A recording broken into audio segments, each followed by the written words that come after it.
अस्सलाम वालेकुम, मैं खालिद आपसे मुखातिब हूँ। आज 19 अप्रैल 2023 है। आज हमारा मौजूद गुफ्तगू होगा ज़मीन की ज़रख़ेज़ी। तो आइए उस पर गुफ्तगू करते हैं। एक दोस्त ने सवाल किया सुबह और वो ये जानना चाह रहे थे कि कुछ अजनास हैं जैसे जवार है, बाजरा है और सूरजमुखी है, अगर वो पहले काश्त कर ली जाएँ और उसके बाद उसी ज़मीन के ऊपर हम कोई भी फसल लगाते हैं, कोई भी फसल उगाते हैं, तो उसकी ज़रख़ेज़ी वो एज़ सच वो मांद हो जाती है और वो रिज़ल्ट नहीं मिलते, फसल कमज़ोर होती है। तो इस पे हम गुफ्तगू करते हैं। जी, उन्होंने जो बात की, बिल्कुल ठीक की। वो ऐसे कि तेलदार अजनास जो हैं, वो जब ज़मीन में लगाई जाती हैं, तो वो ज़मीन की मैक्सिमम न्यूट्रिशन को वो सक कर लेती हैं, चूस लेती हैं, ख़त्म कर लेती हैं, या हम कह सकते हैं ज़मीन की न्यूट्रिशनल वैल्यू को एग्ज़ॉस्ट कर देती हैं।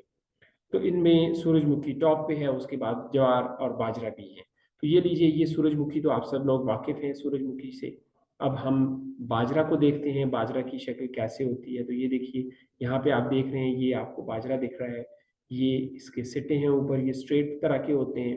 और ज्वार के ऊपर अगर हम जाएँ तो वो तकरीबन 19-20 का फ़र्क होता है फसल की शेप में।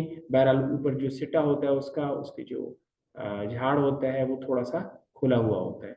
तो ये तेलदार अजनास हैं और ये ज़मीन की न्यूट्रिशन कम करती हैं ऑब्वियसली।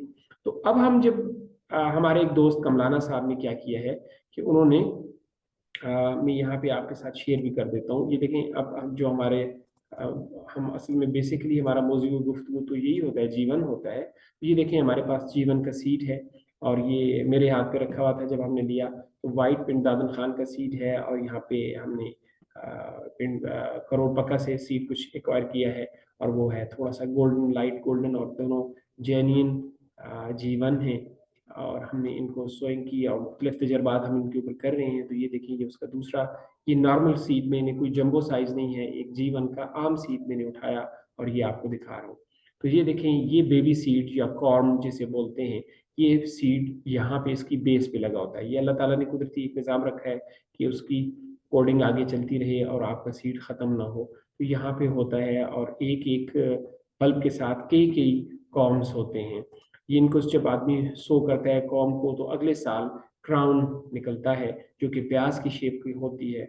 और वो क्राउन हम जब सो करते हैं तो उससे अगले साल आपके पास बल्ब आता है जिसके अंदर 7, 9, 11 तुरियां हो सकती हैं, क्लोव्स हो सकती हैं। राइट जी। तो ये देखें, यहाँ पे आप जाने, इसको हम कॉर्न कहेंगे, बेबी सीड कहेंगे और इसे हम क्राउन कहेंगे। तो कमलाना साहब ने ये सोइंग की है अपनी ज़मीन में, उस पैच पे सोइंग की है जहाँ पे उन्होंने मैं दोबारा उसी जगह चला जाता हूँ। उन्होंने जवार गंदम काश्त की थी पहले साल।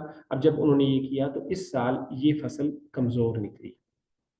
अच्छा, फिर उन्होंने एक और तजर्बा किया कि काली गंदम भी उन्होंने लगाई है और उस पैच पे जहाँ पे जवार पहले काश्त नहीं थी, वहाँ पे तो उसने बहुत अच्छा परफ़ॉर्म किया है, बहुत ज़बरदस्त परफ़ॉर्म किया है। व्हेयर एज़ जहाँ पे जवार लगी थी पिछले साल, वहाँ पे कमज़ोर फसल है।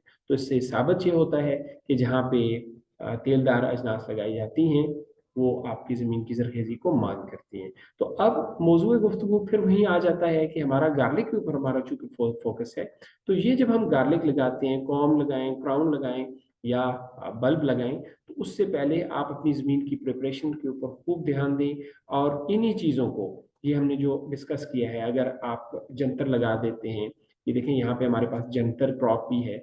ये जंतर, ये पसंदीदा खुराक है भेड़-बकरियों की और खाद भी है। तो जब ये मुकम्मल अपना वो करने लगे, इससे पहले कि इसके बीज फूटें, तो आप इसको वहीं पे रोटावेट कर दें ज़मीन के अंदर। तो ये ग्रीन मैन्योरिंग हो जाती है, ज़मीन के टेक्सचर को बहुत अच्छा करती है और उसके साथ आपका जो है बायोलॉजिकल कंट्रोल भी ज़मीन का बहुत अच्छा हो जाता है। इसी तरह गवारा अगर आप काश्त करते हैं, तो ये गवारा आप देख सकते हैं, ये भी ग्रीन मैन्योरिंग में इस्तेमाल होता है। ये जो हमारा जंतर है, गवारा है, इनकी जड़ों में बड्स होते हैं, नाइट्रोजन बड्स, तो नाइट्रोजन फिक्सिंग होती है, बहुत ज़बरदस्त आपकी ग्रीन मैन्योरिंग तैयार हो जाती है। तो जब भी आप नेक्स्ट टाइम इंशाल्लाह ताला काश्त करते हैं जीवन या कोई भी फसल, तो ये अगर आप पहले वहीं रोटावेट कर दें तो बहुत अच्छा है। अच्छा, एक चीज़ रह गई शायद, वो ये है कि ये जब झाड़ निकालते हैं, ये देखें, ये ज्वार या बाजरा जब झाड़ निकालें तो फिर फ़ायदा नहीं। उससे पहले अगर इस आपने इसे रोटावेट कर दिया ज़मीन के अंदर, तो फिर भी आपकी फसल, इवन वो ग्रीन मैन्योरिंग और ज़्यादा हो जाएगी और अच्छी आपकी हो जाएगी। तो जब उसने बीज निकाल दिया, तो फिर खुराक बीज में मुंतकिल हो जाएगी और फिर अगर आपने उसको ऊपर से ये कार्ड भी लिया और फिर भी रोटेट कर दिया, तो फिर एज सच आपको रिजल्ट नहीं मिलेंगे जैसे मिलने चाहिए। उम्मीद है ये छोटी सी वीडियो आपके लिए कुछ इन्फॉर्मेटिव होगी। बहुत बहुत शुक्रिया आपके टाइम का। कोई सजेशंस हो, कोई भी इंफॉर्मेशन हो, आप हमारे साथ शेयर करते जाएं। कुछ इंसान के जब रिसर्च कर रहा होता है तो बहुत सारी चीज़ें होती हैं जो रोज़ सीखता है, और life is a learning process, ज़िंदगी सीखने का नाम है। तो आपके उसमें तजर्बे में कोई चीज़ आई हो तो ज़रूर शेयर करें कमेंट्स में, ताकि हम अगली वीडियो में उनको एड्रेस करें। अस्सलाम वालेकुम।